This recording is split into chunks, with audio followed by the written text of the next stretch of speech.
Hey everybody, welcome back to a very hot, sunny Texas May day. And I don't know how I've titled this video yet because I'm shooting it right now. So I'm hoping that I'm going to title it in a way that's enticing, but yet doesn't really give away what it is that I'm going to talk about, because otherwise it's not really much of a surprise, is it?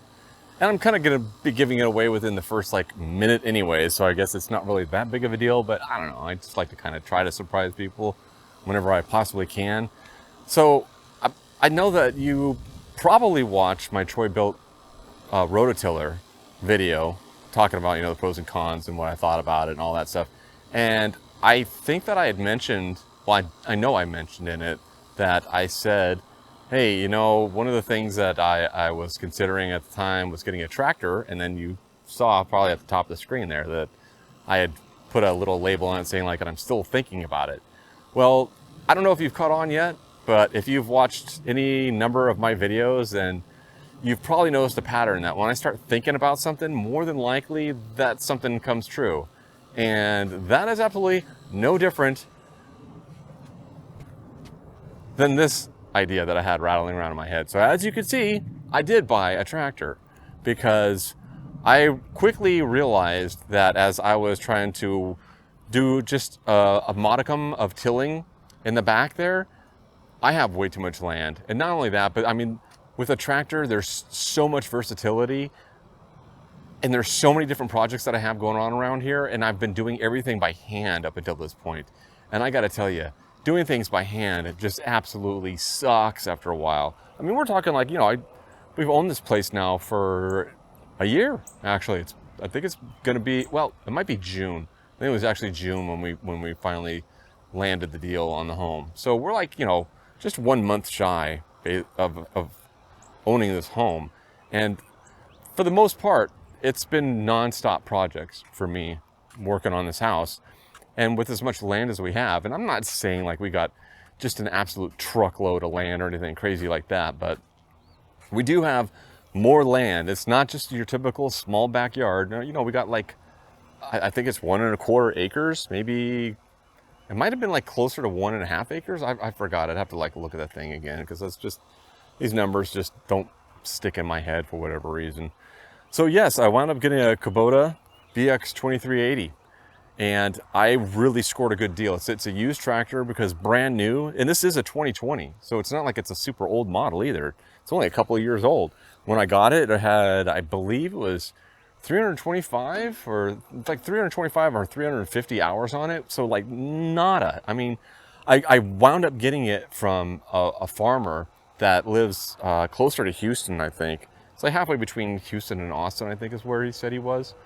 And he's got hundreds of acres, if I recall correctly. It might have been even more than that. I don't remember how much land, but it was a lot of land. Enough land where, he's got the big, serious tractors. I mean, the ones that are meant for hardcore agricultural, land, planting and sowing and harvesting and all that stuff. He's got all that stuff. So, I mean, he's a serious, this was just his little putting around tractor for doing front yard stuff and mowing and things of that nature. And he wound up buying himself a 0-point turn mower. And he just didn't have any need for this. He couldn't justify having it sitting around collecting dust, although it wasn't collecting dust. I will say that. He did keep it in a workshop, I believe, is where this thing sat almost all the time. He very rarely used it. I think he said that he kind of scooped up some sand for his kids for the little sandbox that they had played around in. And other than that, he hardly did anything. Did a little bit of mowing here and there, but just found that a 0-point turn mower was a lot better because he had a lot of trees in his front yard that he had to go around. And it was just kind of, as far as maneuvering is concerned, just wasn't for him. So I scored big on this. I mean, I got a killer deal. Now, it did not come with the tiller. I bought that separately, and more on that in a minute. But what it did come with, and what's not hooked up right now, is the mower deck. So there was a mower deck that came with it. He gave me the a box blade. So I think it was a 4-foot box blade with scarifiers on it. There were a couple of I think it had 2 scarifiers, but it has slots for 4. I don't know if it only came with the 2, but be that as it may, I went ahead and picked up a couple other scarifier blades because I did need to go ahead and do some scarification out there. So yeah, I wound up buying this tiller because that's one of the big things that I really needed to do in the back there was till everything up. So that is what that was purchased for. And it also came with loader arms and the bucket. So it was an absolutely killer. Oh, and then it also came with, I don't even know what the heck it's called, but it was a 3-point attachment that has these tines that are kind of, I'll show you in a minute. You know, I'll show you the box blade and some of the other stuff that I have. Oh, and then the other thing that I did buy, which I have found to be invaluable, are these pallet forks in the front. And also more on that in just a little bit here. But as far as like the Kubota is concerned, it was one of the ones that I did have my eye on. I thought about John Deere, but I also thought about how John Deere has really been terrible with regard to right to repair. Like you can watch a lot of videos where there's farmers who would like to be able to repair their own equipment. You know, you get out there on a ranch somewhere, who knows how far away your John Deere dealer is, and if it breaks down, you might want to have some parts on hand to be able to fix that, because there's a lot of scenarios that play out for farmers where when their crops are ready, they need to be harvested like that. And if your tractor or whatever that you got breaks down on you and you can't get that repaired in a timely fashion, your whole harvest is lost. So, and that's for these guys, hundreds of thousands of dollars, if not more than that. I don't know. I really don't know. To all you farmers out there that are watching this that are thinking, oh, cute, he got himself a little tractor. Like, I do not mean one bit to downplay anything that you guys do, because just with the small amount of land that I have and knowing what I'm going through, like trying to get, I got nothing but respect for you guys, especially since you're so creative and solution oriented. And that's why I completely understand you guys that were frustrated by the whole John Deere debacle, with them not giving out repair parts and making things really super hard for you guys to be able to maintain your own property, which is, so anyways, that's why I steered clear of John Deere, and instead I went with Kubota, because I know that Kubota's got a great name for it. The warranty transfers, so if anything happens to this, it's still under warranty. And even though I'm a newer owner, since it's still under warranty, I could take it to any Kubota dealership and they'll still fix it, because the warranty goes with the tractor. It doesn't go with the person, which is great, because I think we can all agree that that's kind of a cop-out, where a manufacturer say like, yeah, we'll go ahead and warranty your stuff, but the warranty is not transferable. It's like, do you believe in your product or not? Why would you no longer honor a product just because it was transferred to somebody else? Like, how does that invalidate the warranty? Anyway, I digress. I'm kind of going off on a tangent because that really just drives me nuts.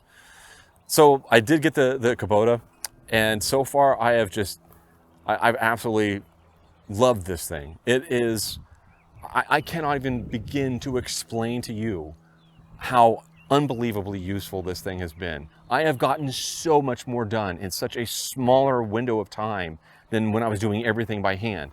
Like, you see these piles right here. All this stuff, I did all that by hand. With this thing, and it took me like, to move both those piles, I want to say it took me probably like 3 weeks. Now, bear in mind, that wasn't 3 straight weeks. That would be ridiculous, right? I'm not that slow.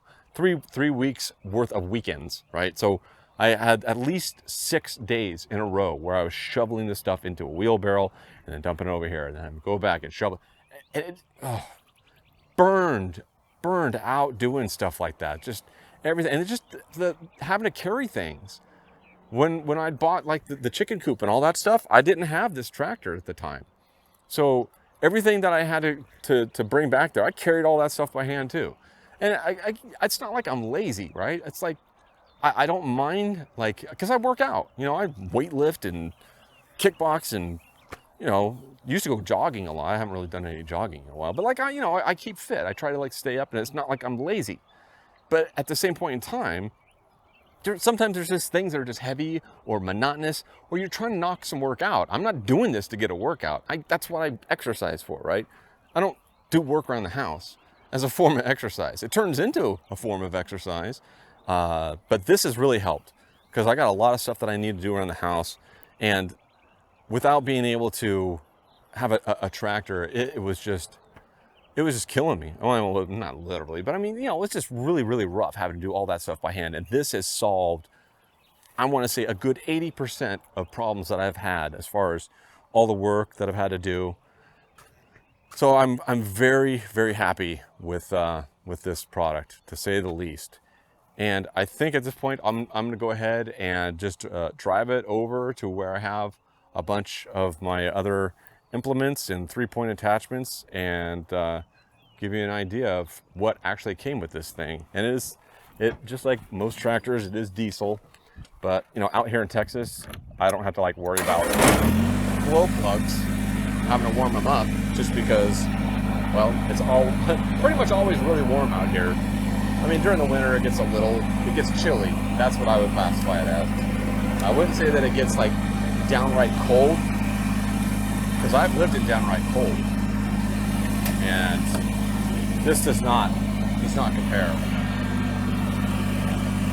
So let's go ahead and take a look at some of the implements and where I have them stored. I'm gonna drop off the pallet forks anyways, because I don't need them. I think I did pretty much everything I needed to do today with them. As a matter of fact, I don't really need the tractor today at all for some of the other stuff that I'm gonna be doing. At least I don't think I might. Oh, you know what? Actually, I do need my pallet forks now that I think about it, because I am gonna be doing a project where I have to carry something that is really heavy. And I cannot stress how happy I am to have something like this, that it enables me to be able to drive, you know, way out to the back of the property and carry really, really heavy stuff and not have to worry about it. So this is where I kind of store everything, because it's got an overhead that just barely makes the rollover protection, which is this thing here. That's the rollover protection. A lot of people that have these tractors, they might wind up like parking them in their garage. And one of the things that they have to do is just drop this thing down all the time. You can see there's like these twisties right here, which are actually kind of loose. Maybe I should go ahead and tighten those up. That one's not loose. They're all stuck in there with pins anyway, so it's not like it's going to go anywhere. So I'm not really that concerned about that. But this is where I keep some of the miscellaneous stuff back here. So you can see down here, there's the mower deck that I just have not even used yet.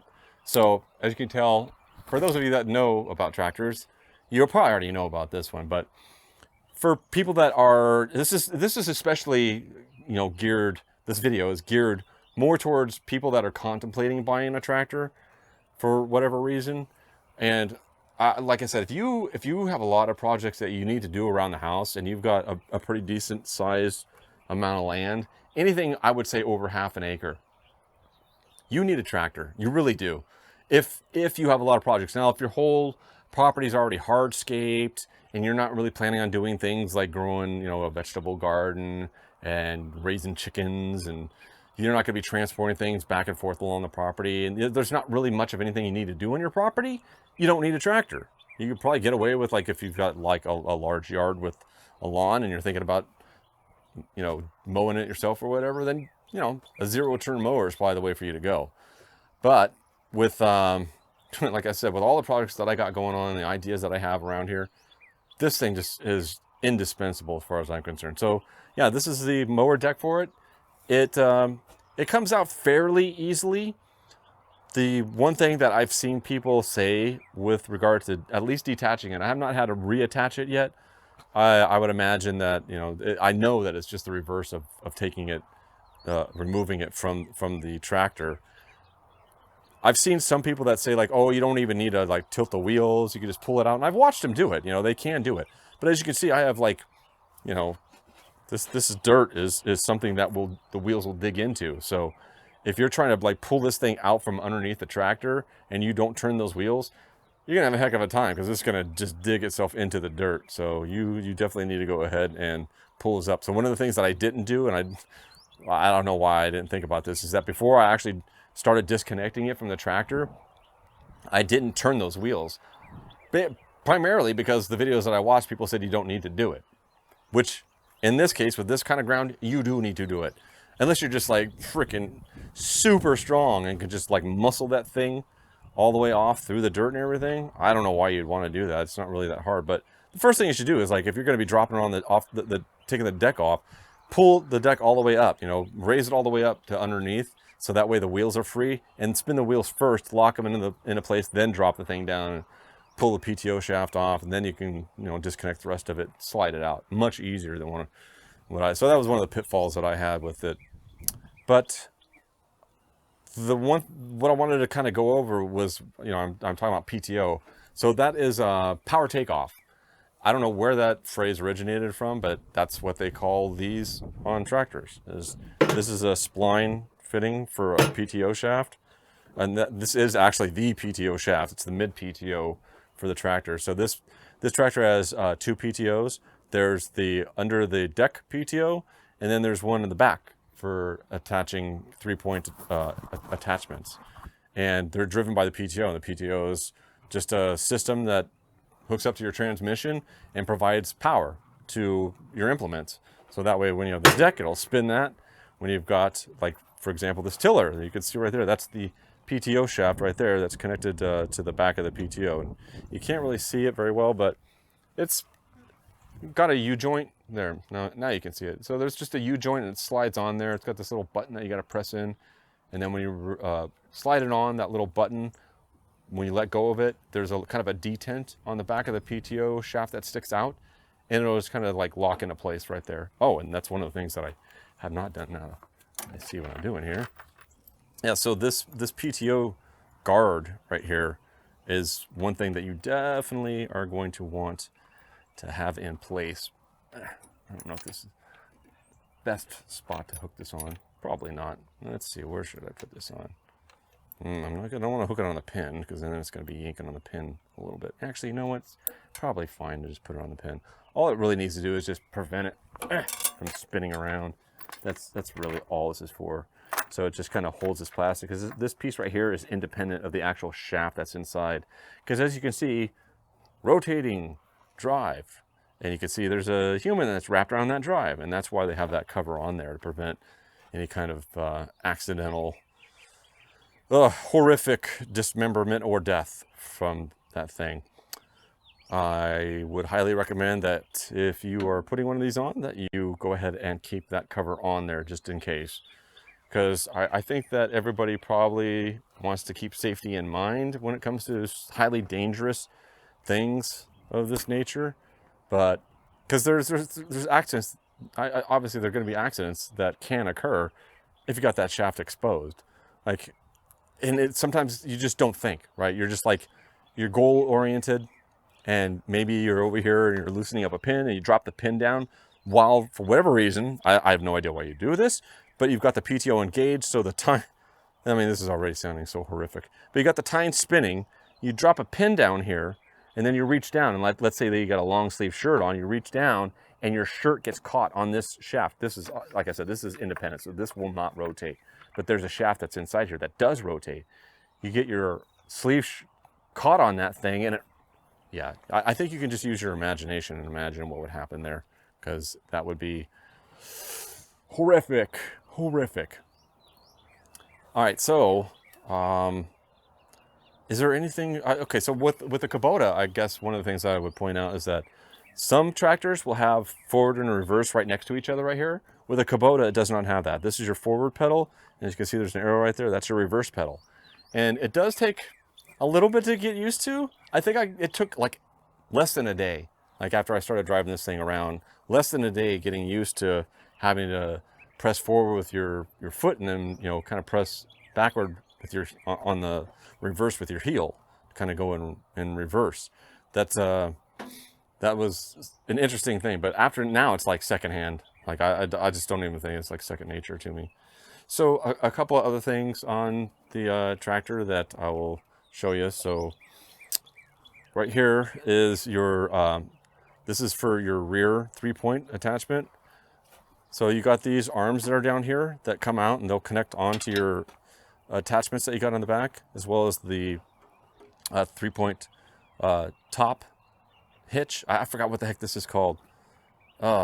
This is all part of the 3-point system, right? So you got 3 points. 1 point here, 1 point there, 1 point there. That's why they call it 3-point, because it's connected in 3 different areas. This raises and lowers your 3-point. So right now with the tractor off, I can lower it. So you saw that I just lowered that. I can't raise it because there's no hydraulic pressure to raise it back up. But these arms will raise and lower your implement. And then the top arm adjust the angle of it. And there are tractors, and I think pretty much every tractor that's out there, for the most part, that's got a 3-part attachment, you can go ahead and get a hydraulic or electric top hydraulic arm on here. So that way, on the fly, you can adjust the angle, which I'm sure would come in real handy. Even with tillers, you know, this tiller, I could be a lot more aggressive with it if I just were able to, I can do it. The caveat here is that if you don't have a hydraulic arm, you have to twist this thing around back and forth to kind of like adjust that angle. And if you're on the tractor working, then that means you have to get off the tractor, possibly get a bar to slip into here and you know, twist it, because it's kind of hard to move. And this thing weighs like, I think it's like 800 pounds or something like that for the tiller. So it is not light, and trying to, you know, readjust the angle on it is not the easiest thing in the world to do. Okay, so we got that. Then there's this lock mechanism right here. And what this does is it enables you to lock out your stick. So that way you can't do something like, I don't know, have kids playing on it and they do that and lower it on their friend. Because again, when you can't raise it back up because the tractor's off because there's no hydraulic pressure, but all this stuff will work because of gravity. So that could be dangerous if you've got kids that are just on your property playing around. So if you, for whatever reason, if you have it up, then you can go ahead and lock it just like that. So now the stick will not move. So, you know, unless you have kids that are smart, you know, they have to go over there and do that. They could accidentally do that and could land on one of their friends. So then you've got your transmission where you've got fast speed, which is the rabbit, neutral, I don't need to explain that, and then turtle. And sometimes, depending on where the gears are at, you might not be able to put it down. Oh, there it goes. And turtle is slow.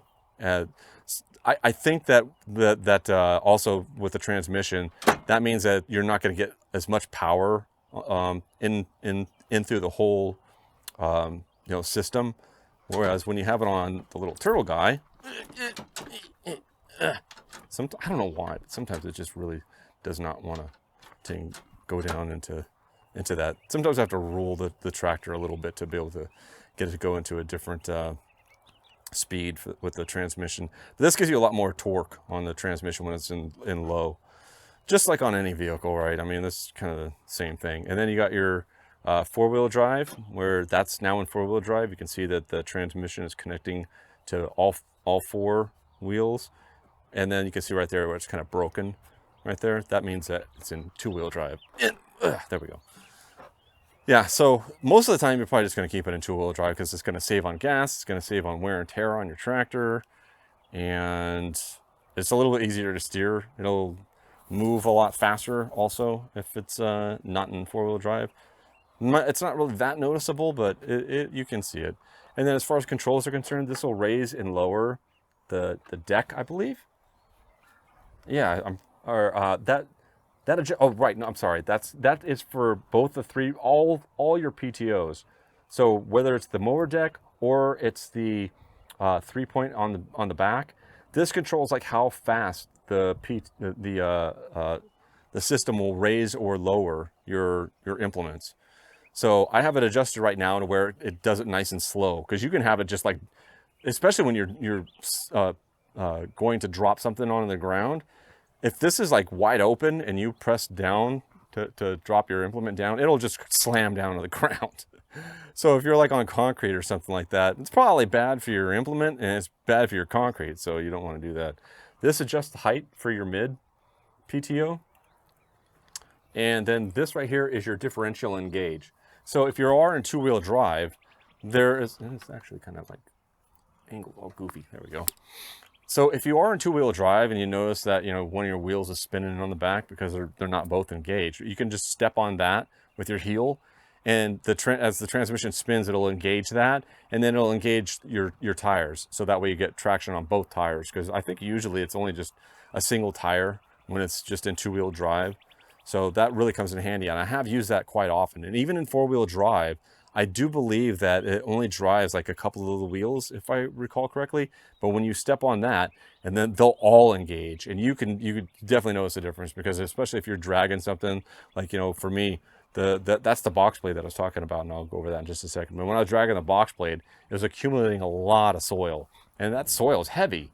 And especially if you're on soft soil like this stuff out here, you try and go up any kind of like, you know, decent grade with a lot of, you know, soil getting dragged in a box blade, your tires are going to start spinning. So you step on that differential, engage, and it will engage all the tires, and then you should be able to get out no problem. That is your brake. And since this is a hydrostatic setup, what winds up happening is that if you're kind of going at any decent amount of speed and you just lift your foot off the gas, you stop. So you don't really need that unless you're kind of going slow, if you're like on a hill or something like that. But the one thing that it is good for, and what I have it in right now, is like I have it pressed all the way to the floor. And when you press it all the way to the floor and then you step on this right here, that's your parking brake. It'll lock that in place. So right now it's in park. It's just a habit. I think it's a good habit. It's got tilt steering, so if you need to adjust your steering at all, you can go ahead and do that with this here, which is kind of cool. And then just like on any vehicle, you know, you got your blinkers and your lights on and off, hazard lights. This is your engine hood, so this is one of those kind of weird ones. I think it's something like where you got to lift it up. Yep, lift it up. So it just says like pull this way. You don't want to do that. You actually got to lift up on it a little bit, and that'll go ahead and release the hood. And then here's the Kubota engine. You see, it's pretty nice looking. Got your one of the fuel filters. There's actually two fuel filters. There's one here, and there's one back by the gas tank, if I recall correctly. Yeah, so that is the actual system itself, or the engine itself, which is kind of cool. And the grill protection will automatically, because when you open up the hood, it'll push this forward. Then the loader arms, I think I pretty much, those are kind of self-explanatory. I'm fairly certain that you guys all know how loader arms look. So as far as like, oh geez, I got grease all over my hand from opening up that hood or touching somewhere. That's one of those things, like if you're gonna be like a tractor owner, one of the things you're gonna have to get used to is grease, because it's everywhere. Because like, especially if you've got loader arms, you're just gonna get grease on you, because you can see right here, this is all got grease. You can see there's grease there. Because these are where the grease fittings are. I actually just greased this thing up. You're supposed to grease your tractor like every 10 hours. So it's pretty much like every 2-3 days you have to go and grease it to keep it all, you know, preventing friction wear on your arms and stuff like that. Because there's a lot of these points where it's pivoting. There's a lot of weight that's on there. You need to have that grease to help lube all that stuff up. So as far as operation is concerned on the actual loader, I'm not touching anything because I got grease all over my hands. But forward lowers the arms. Pulling back, I guess you could probably guess, it raises the arms. When you pull to the outside, that'll dump the bucket down. So if you got anything in there, it'll just dump it out. And then conversely, if you push over to the side, it'll raise the bucket up. So that's one of those things where you kind of got to get, let me see if I can't carefully maneuver this, or I don't get tons of grease all over my camera here. But that's one of those things you definitely kind of got to get used to, as far as, or I guess it's not really getting used to it, it's practicing. For doing things like scooping dirt or sand or whatever it is that you need to scoop up, that's actually kind of a little bit of a, I want to call it almost kind of like an art to a degree, because there's a lot of factors that you have to kind of weigh as you're doing it. Like you have to make sure that the bucket's tilted down just at the right height. Then you have to make sure the loader arms are down close enough to the ground where it's almost scraping the ground, or maybe even scraping the ground just a little bit. And then you have to run your tractor into whatever it is that you're going to be scooping up, run into it, and then keep driving into it, and then like slowly raise that bucket up while, you know, tilt the bucket to scoop, as you're also raising the loader arms just slightly as you're moving forward. Keep all that material dumping over the top of the bucket into it. And then you can just raise the arms up. And it took me a little bit to be able to do that. And as you can see, I have like this pile of dirt over here that I have actually removed. That's mostly just rocks and stuff like that I had removed from the garden that we're going to be growing back here. So once again, as you can see, I can't even imagine. Like, remember I was talking about like using that tiller to try and till back here. If you have a plot this big, don't try to do this by hand. I mean, you can, if you don't have the budget in you to be able to buy a tractor. I totally get it, right? Not everybody can afford to go out and spend like, tens of thousands of dollars on a tractor and then additional thousands of dollars on, like implements like this. Like, this is not cheap. I think it was $3,000 or something like that. I'd have to go look it back up, but it was somewhere around there. It was like somewhere between like $2,000 and $3,000 for this thing. So these are not cheap, So if you can't afford it, I totally get it. But if you can, and you're not getting yourself one, and you're out here for weeks and weeks and weeks and weeks and weeks, tilling up all that soil and pulling rocks out, and you are just doing yourself a disservice. And really, I don't understand. I mean, unless you just maybe some people like that. Maybe they just really like getting into the land, and they like being in a real close proximity to it and feeling that soil getting tilled up. You do you, hey, that's fine. I'm just saying, like, if you got a lot of things that you need to do and you don't want to spend, have these projects drag on for years, this right here will help you out immensely. I cannot overstate how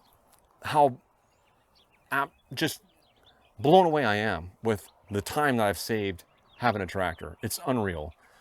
All right, so I kind of gone over after I've kind of gone off in that tangent again, gone over the function of the bucket, and I don't really have these attached very well, but these are the forks that I got.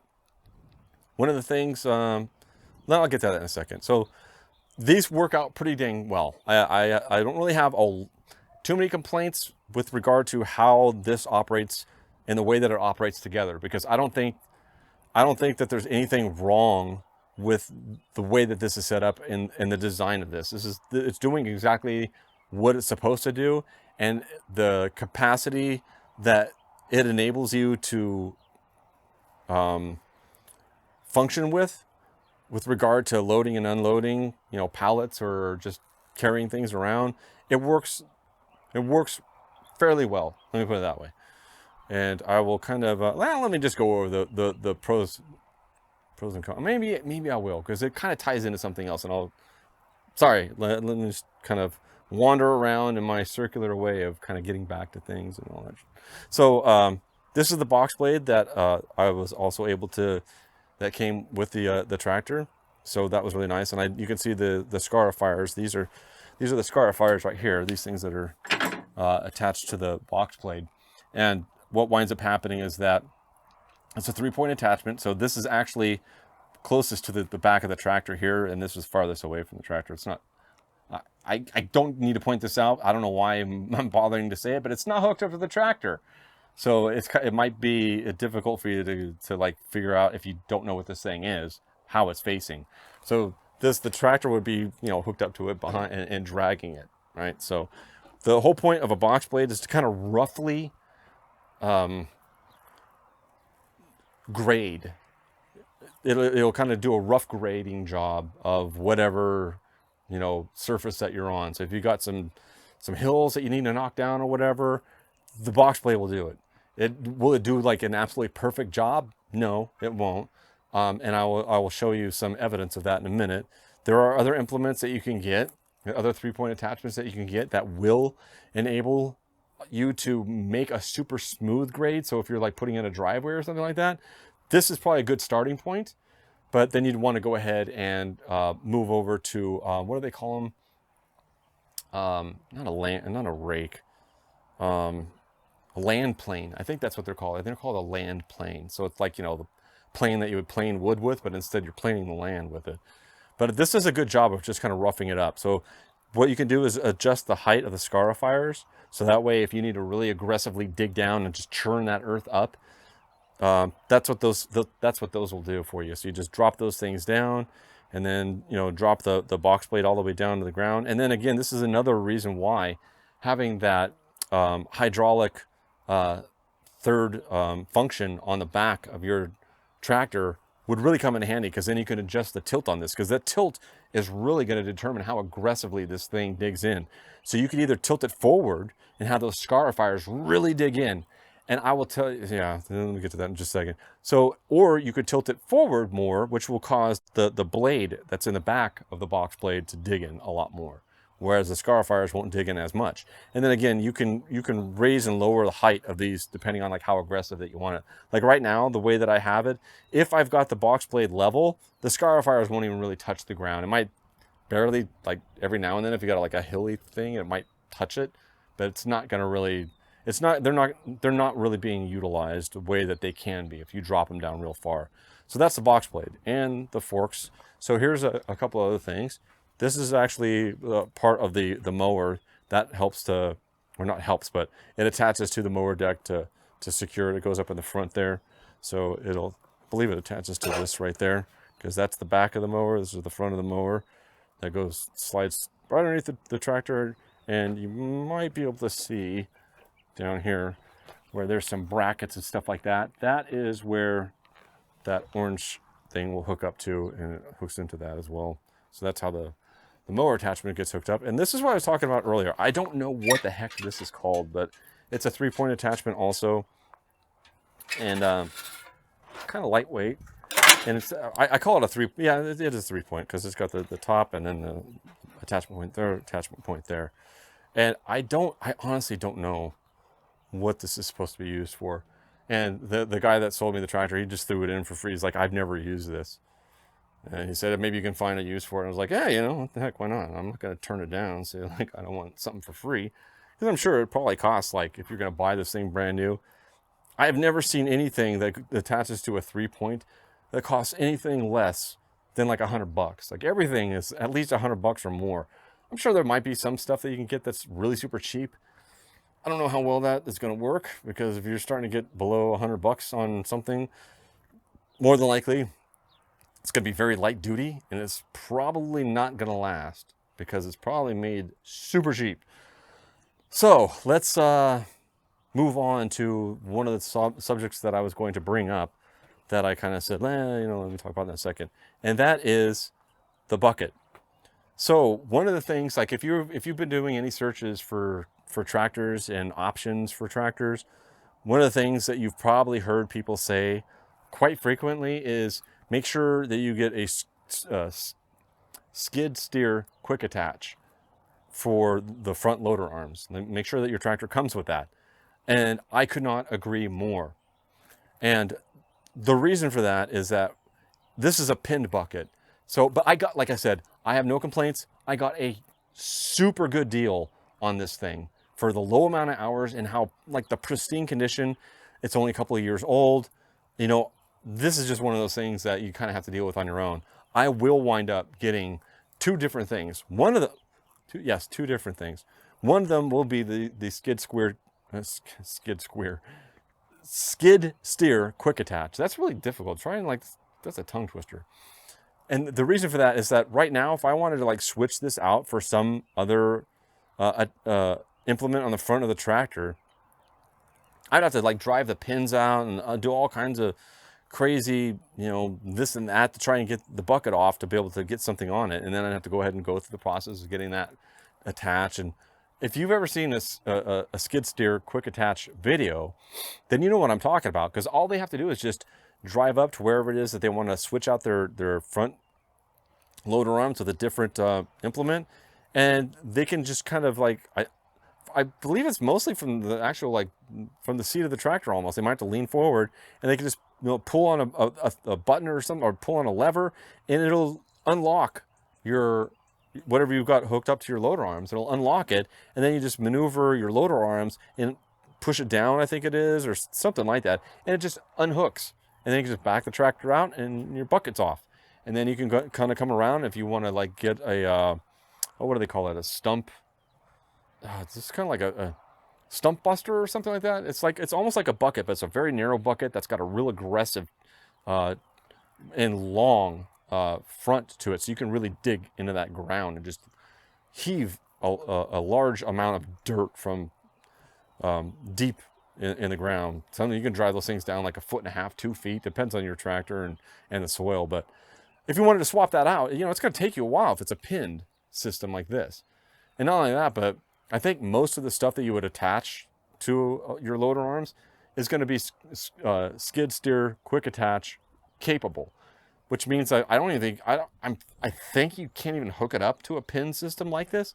So it really just pigeonholes you into a very select few number of items that you can hook up to your loader arms. And on top of that, I'm fairly certain that every tractor manufacturer out there, if it's a pinned system, they all have their own pin system.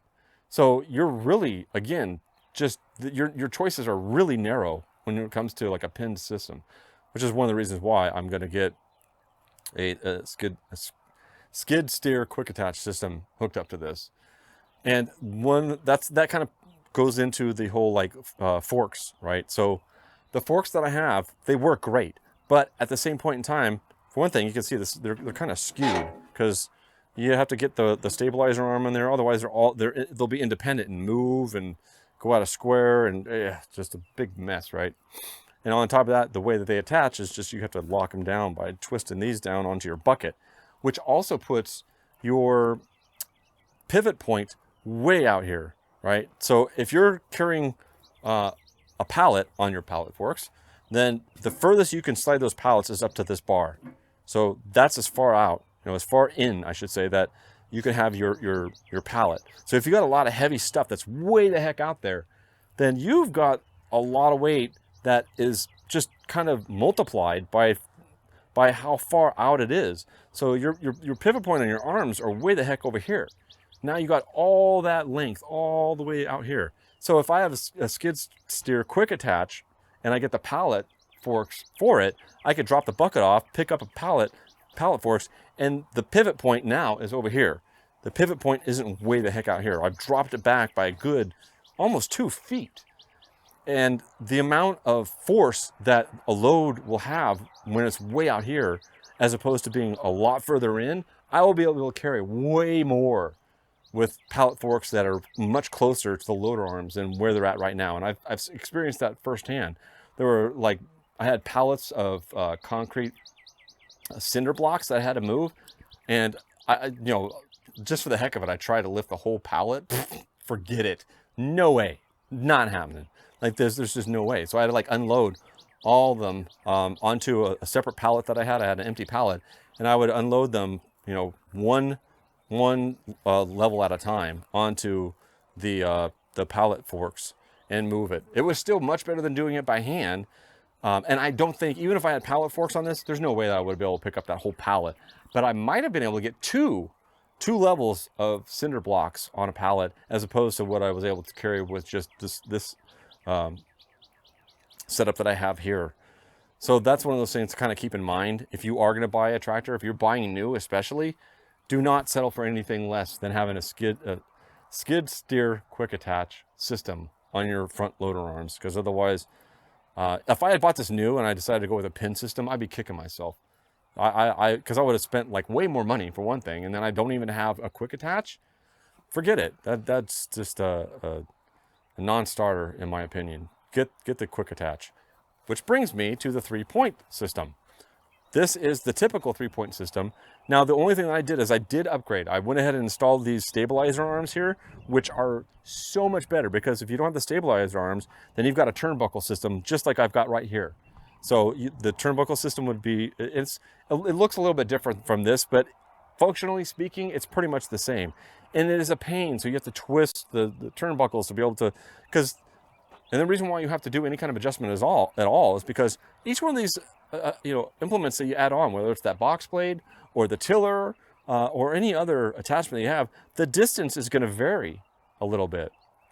So like the box blades, the box blade actually comes a lot closer to the back of the tractor, whereas the tiller, it's out a lot further. So you have to be able to adjust these, and these stabilizer arms were just amazing as far as trying to get those, trying to swap it out. But that being said, there is also a quick attach system that they have for 3 points. And that is another thing that I will be picking up, which has its pros and cons. The pros being I will be able to quickly be able to swap out stuff in the back, because right now it's a pain.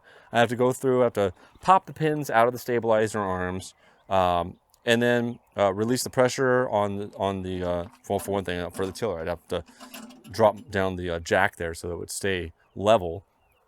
Drop the implement down on the ground to make sure there's no, you know, pressure that's on any of the 3 points. And then I'd have to pull the pins out, you know, move the slider arms out, or the stabilizer arms out, and then, you know, pull the pin out of here, move this up, and all this stuff, and then move the tractor forward after I, you know, take the PTO off, move the tractor forward, and then I'd have to, like, you know, maneuver the tractor onto another implement, back it up, adjust it's just, there's a lot to it, right? So with a quick attach system, it's pretty much like that, like the quick attach, skid steer quick attach for your front, but for 3-point instead, where you could just kind of back up to your implement, you know, raise your arm, lower your arms down. You'll still have to adjust, you know, the width for the stabilizer arms on the back, but that's really about it. You don't have to go through any other mess. Still have to hook up your PTO shaft, but you just lower it down. Actually, I think you don't even have to. No, you don't have to adjust the stabilizer arms. What am I talking about? Once you got a 3-point on, it's got a fixed distance. So all your implements will just pretty much go right on, and you just back up and then raise your back end and drop your pins in to keep things secure, and you're good to go, other than having to hook up your PTO. And it is so much quicker, so much faster, instead of messing around with this stuff, because it takes me a good like 15-20 minutes. And I'm sure over time, after I've done it a few times, I'll get a lot quicker with it. But right now it's kind of a pain to have to swap out anything that's on the back of the tractor. And I've never swapped anything out on that bucket just because I don't have another thing to hook up to it yet. But I'm going to be getting this skid steer quick attach system first, and then I'll be able to like pick up other items for the front. Like I said, the very first thing I'll be buying after I get that, the skid steer quick attach, pallet forks. That is like, besides your bucket, the pallet forks are something that I could not live without. I was able to get away with, you know, loading a lot of stuff into the bucket, you know, for the most part. But if you got any large bulky items that don't fit into your bucket, you're kind of out of luck, which is why those pallet forks, even if you don't feel like spending the money, because again, pallet forks they're still expensive. They're like $1,000 or something like that. So those aren't cheap either, but well worth it in my opinion, just because of the experience I've had. Even with these guys here were, I think they were a couple of $100 if I remember correctly. Yeah, I'm fairly certain they were about a couple of $100, but they have already paid for themselves with regard to how quickly I'm able to get things knocked out, and how much it saves my back, saves me from being super exhausted when I'm having to like move things around the property. Just, it's huge. So the other thing that I would say when it comes to, now I cannot speak for other manufacturers, but Kubota specifically, because this is the only experience that, well, I do have experience with one other tractor. I sort of kind of count it, but then again, I don't. When I was a kid, my grandfather also had a tractor. It was actually smaller than this. It was because this is a subcompact tractor. He had a subcompact tractor that was, I want to say it was almost kind of like a glorified lawnmower, but I mean, it didn't have a lawn. As far as I know, I don't remember. This is long. You gotta bear in mind, this is back like 40 years ago. Yeah, it was about 40 years ago. Jeez. But he had a very small tractor that I was able to drive around their property, and I thought it was really hot. You know, hot stuff, right, going around on that tractor. So that's really the only experience that I ever had with a tractor, was just kind of driving one around. There was no implements or anything like that that I could hook up, or I think it had a PTO on it, but I never did anything. All I did was just drive around the property on it. So my experience with tractors is incredibly minimal, which is maybe why this might be useful to some of you that are watching, because this is my real life firsthand experience as a bona fide new tractor owner. One of the things I would say as a Kubota owner is that if you are going to get something like a tiller, for example, do not get a third-party tiller. Now, that doesn't necessarily mean that you need to go with a Kubota tiller. I honestly, I don't even know if they make a tiller. I'm sure that they do. And I know all the Kubota people that are out there that just absolutely love Kubota are like, of course they do. But they also have an affiliate that they work with that makes a lot of stuff specifically for Kubota that is to spec, and that is these guys, Land Pride. Land Pride makes a lot of stuff for Kubotas, specifically for Kubotas. So that said, this right here was a pain in the butt to get working. That shaft that I have right here, if you're new, then you don't know anything about this, but the PTO shafts that you have on the back for 3 points, they are a standard size. So what does that mean? It means that it's probably going to be too long, which means that you actually have to cut your shaft down in order to make it fit. And there is a specific length within plus or minus like 1.5 inches that you have to make sure that you get that measurement accurate. Because the problem is that if the shaft is too short, then it won't be able to hook up to your rear PTO and it'll just fall off when you try to like slide it. Because there's actually two pieces. These pieces right here, you can't really see, but where that label's cut, there's an outer sleeve and then there's the inner sleeve. And if I were to take the PTO shaft off, I could and unhook the chain here. This piece right here would just fall to the ground, and then this piece would just kind of hang out. So you have to cut it so that way it's long enough to be able to reach the back of your PTO shaft.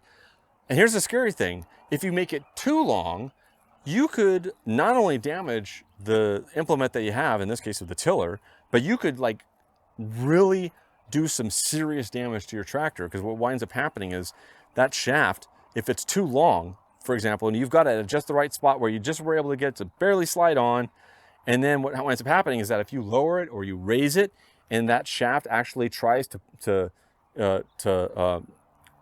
when it goes up or down, if it's a little bit longer, like the length, you know, if it's at an angle, it's going to be, you know, one distance from the back of this to the back of the PTO shaft.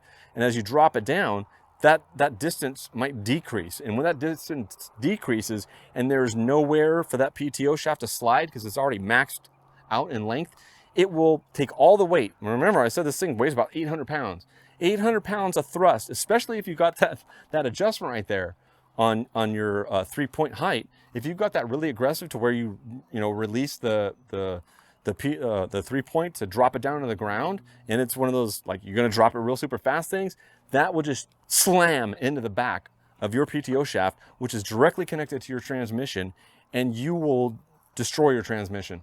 So that is why it's super important. And that is also why I'm saying don't get a third-party tiller like I did. I think that I made a mistake.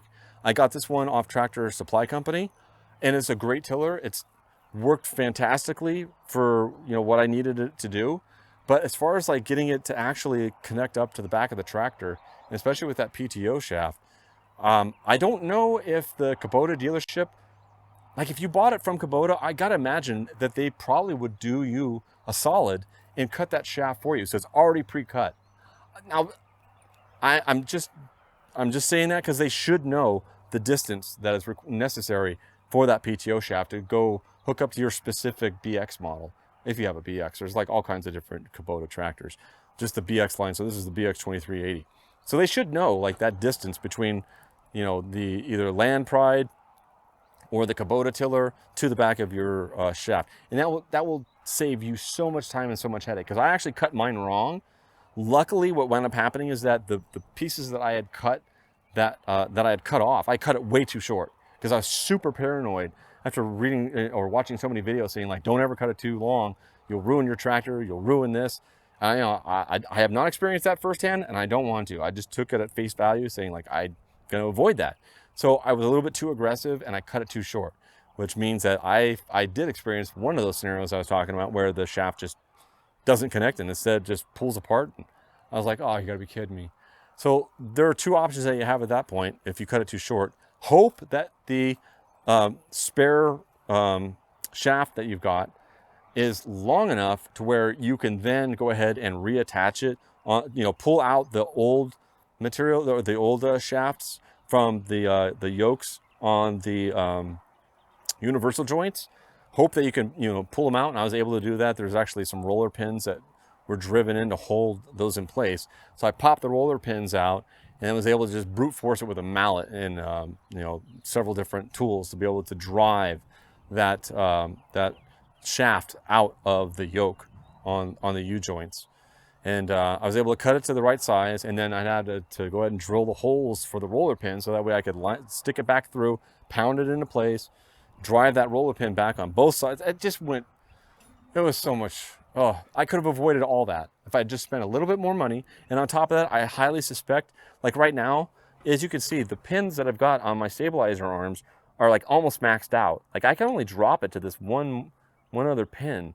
Like it's almost swung all the way out. So it was like really, really close to where like I might not have even been able to use this tiller. Although it did say that it was, it was able to hook up to BXs. So I knew that it would work, but I was just really surprised at how wide I had to spread out those stabilizer arms in order to get this thing hooked up. So do yourself a favor, if you have to save some money, then you have to save some money and get something that is within your budget. But if you have the money to spend to get something that's a Kubota or a Land Pride, it's probably gonna be a lot easier for you to hook up. And that brings me back to the whole 3-point quick attach that I was talking about. What winds up happening is that when you add on that quick attach, more than likely, I don't know where that quick attach will sit. If I can get it to sit up forward a lot further, then I'll be okay. I might have to go ahead and cut that shaft again. Maybe I can adjust that 3-point quick attach to where I don't, but I just highly suspect that I either might have to cut that again if I have to, depending on how far forward I have to push those arms, or alternatively, it might be that it pushes I might have to have that installed to out further, which means that the tiller will be out further, which means that it will no longer mate with the back of that PTO shaft that's coming off the tractor, which means I have to get a new PTO shaft and then cut that one. So man, what a pain. I am not a fan. I gotta tell you, I was very, very frustrated when it came to having to like try and cut that thing. And the moment that I found out that I actually do have to cut it, I was really surprised. I was like, what? Again, as a new tractor owner, I had no idea. I didn't have any idea that you actually have to go and like, trim down a PTO shaft and all that stuff. So that was one heck of a learning lesson. So that said, let me show you how the field looks now, because I'm about to do some, well, I've been really just flapping my gums for such a long time today. I don't know how much more work I'll be able to get done. But as far as like the back, remember that the soil back here is pretty much, this is what it was at, where it's all cracked and dry and like really hard and packed down. And when I got done with it, now bear in mind, this is not just freshly tilled. This is also after I ran over it with a box blade. I'd also gone over it with a rake by hand, not a small rake, it's a landscape rake. So it's really wide. I think it's like 2.5 to 3 feet wide, something like that, maybe 4 feet wide. So I was able to like, rake a lot of these rocks up. But as you can see, there's still a lot of rocks in the soil, which sucks. So I'm not really sure if I want to do something really aggressive, like get a rock picker. I don't even know if they have a rock picker that would, work on the back of a Kubota like this, a small subcompact. But if they do, it might be worth running over this, because there's more that needs to be done before I can actually plant anything. But as you can see, it actually did a heck of a job. So this was all tilled, and then I went ahead and ran over with box blade too. So you can see, like, the soil is all nicely, as opposed to like what I got over there anyways, it's all nicely, aerated and loose. It's down there a pretty good, few inches. So I'm really happy with what that tiller did. I was a little bit aggressive here with the box blade, so I'm kind of back down, but back down to the hard compact soil. But there's still a good amount of loose stuff in here, so I'm not really too unhappy with those results. But what's going to wind up happening now is I have a load of compost and mulch, 14 yards of each. So I'm going to be winding up using the tractor once again. I cannot even imagine if I had done, for one thing, if I had actually spent like a month trying to till all this, because with this right here, I was able to till in less than a day. Less than a day. I want to say hour and a half, maybe. I don't even think it took an hour, honestly. I think it was more kind of like, you know, it was the first time I actually used the tiller. I used the tiller a little bit here and there around the property, but the first time I actually put it to its specific purpose, which is, you know, kind of preparing the soil for planting. So it was a little bit of a, you know, a learning curve on how to actually, you know, drive back and forth to be able to really get that soil churned up nicely. And then I'd have to, you know, jump off and pick up some of the larger rocks. So you can see some of the big rocks that are up alongside the back of the property here. And then after I was done with that, it was all nicely tilled. I took the box blade. Actually, like I said, I got the landscape rake, raked all the rocks off to the side. And then that's what that pile is there. I was able to take my bucket and just scoop all the way down the side here. And there's still some that's kind of up alongside the fence there, but I don't really care. I just wanted to get the sides all taken care of because there was a good row, probably about a foot high, all the way down here and all the way down there. So I just took my bucket and just went alongside there and scooped it all up and dumped it all here. So I was thinking about maybe building a rock screener, so that way I could reclaim a lot of that soil, because it's just filled with rocks and stuff like that, which makes it pretty useless for planting anything. But I think I can reclaim a heck of a lot of that and just, you know, sift out a lot of those rocks and wind up with some good soil. So it would have taken a very, very long time to use that Troy-built pony tiller to till all this. That would have just, I would have, I don't know. I think I probably would have started second guessing whether or not I wanted to commit myself to actually, you know, growing all the vegetables that I plan on growing back here, and just said, you know what, it's just not worth it, and moved on. So there's still so many big rocks in here, and this would have really been painful. Which also brings me back to, like, even if I had decided to push through and use that, you know, hand tiller, I would have been stuck having to move, you know, 14 yards of compost and then 14 yards of mulch with a wheelbarrow. Whereas with my tractor, I can just go ahead and fire that thing up and, you know, take my bucket, scoop up a big bucket full, you know, dump it back here somewhere, and then, you know, spread it as needed. I can go ahead and, you know, take bucketfuls of it and dump it in the yard, or in the yard, in the garden here. And then one of the things that I forgot to mention is that the tractor also has a float function. I think this probably is common on all tractors, but it's got a float function for the front bucket, which is when you take your front bucket and lower it all the way and then push it even further, there's a detent, and it'll click into this detent, which relieves all pressure from that bucket, and it'll just drop to the ground. And at that point, there's no force on it or anything like that. It's just the weight of the bucket just against the ground. So what you can do, and I've done this out here to kind of level it partially, is that you could drop that bucket down to the ground and then move backwards as that arm is kind of, you know, the bucket is just kind of dragging along the ground, and that'll go ahead and level stuff off. So that's kind of the thing that I'm going to be doing when I'm dropping that mulch in the compost out here. So I'm dumping that mulch, then I'll use the front bucket to kind of like spread it out a little ways. So that way I get a good coating of compost on the top here. Did I say mulch or compost? I meant to say compost. That's the first thing. So I can get a good coverage with the compost, and then I'll go ahead and take the tiller and fire the tiller up, and then I'm going to go ahead and till all this up again. But it'll be, you know, it'll be incorporating all of that compost in the soil. And then I'll go ahead and distribute the mulch. And then when I'm done with that, I have another 3-point attachment that is on the way. It is a bedder, and it's got 2 discs on it, and it'll create a hill on down here. You've seen this before, I'm sure. Like almost everybody who's ever seen any kind of, like, you know, crop planting or anything like that will notice that there'll be, like, you know, these mounds that'll go up and down, and that's where, you know, you plant all your seed.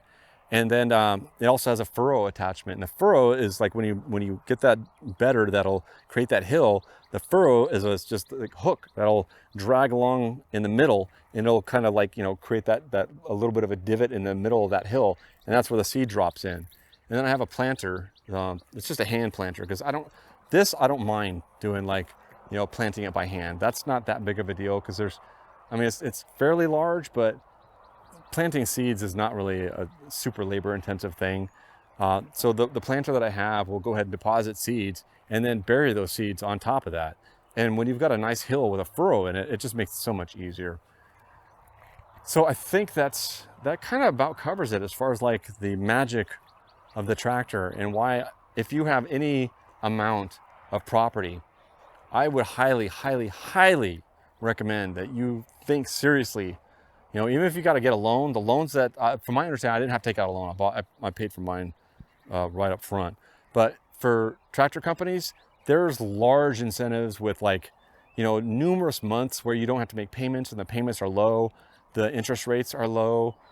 And now is the time to do it too. With all the scarcity that's happening around, if you're really thinking about maybe picking one of these things up, do it now. Do it now while you can.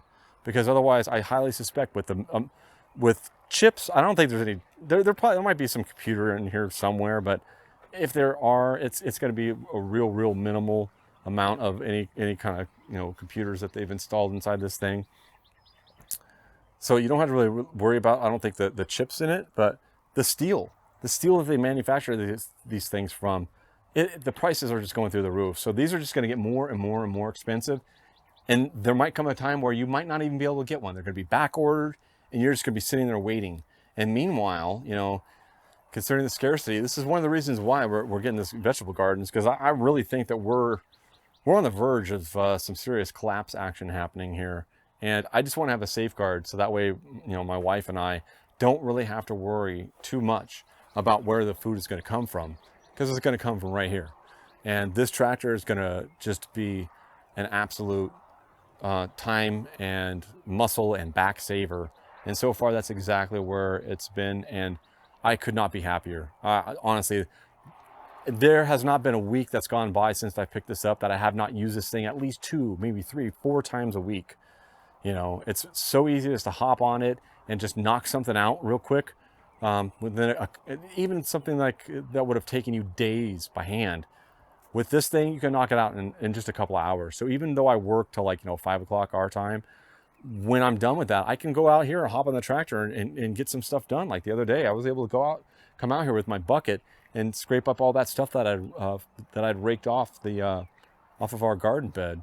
And I did it within a few hours. And, there's no way I would have been able to do that by hand. I would have been out here with a shovel for weeks, just driving myself nuts, just killing myself trying to rake all that stuff up and then shovel it all by hand. So forget that.